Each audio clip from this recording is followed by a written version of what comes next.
Bonjour, Christelle Méral, France Télévisions. Monsieur le Président Biya, le Cameroun a noué un partenariat de défense avec la Russie. Alors, est-ce que la guerre en Ukraine a des conséquences très concrètes pour les Camerounais aujourd'hui? Est-ce que vous condamnez l'intervention russe en Ukraine?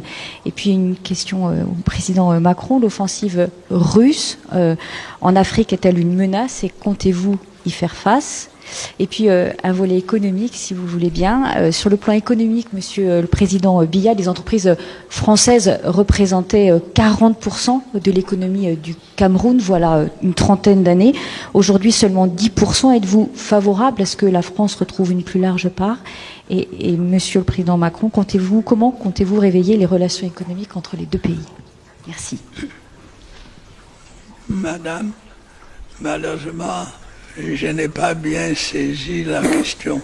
Quelqu'un voudrait-il la répéter à mon intention?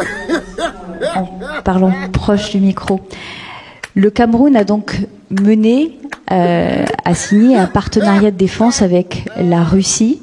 Et nous aimerions savoir si la guerre en Ukraine, elle a aujourd'hui des conséquences concrètes dans le quotidien des Camerounais, par exemple par rapport au prix des céréales. Et nous aimerions savoir aussi si vous condamnez l'intervention russe en Ukraine. On a posé, il n'a pas compris. Non. Ah, même là. Je n'ai toujours pas bien entendu.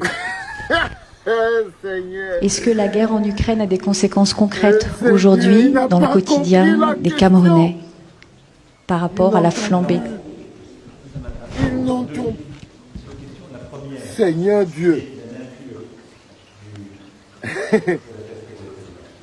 Enfin, les accords Macron signés, est en train de l'accord militaire signé avec la Russie. reposer la question du journalisme. Et la question est de savoir ensuite si le Cameroun condamne la guerre en Ukraine.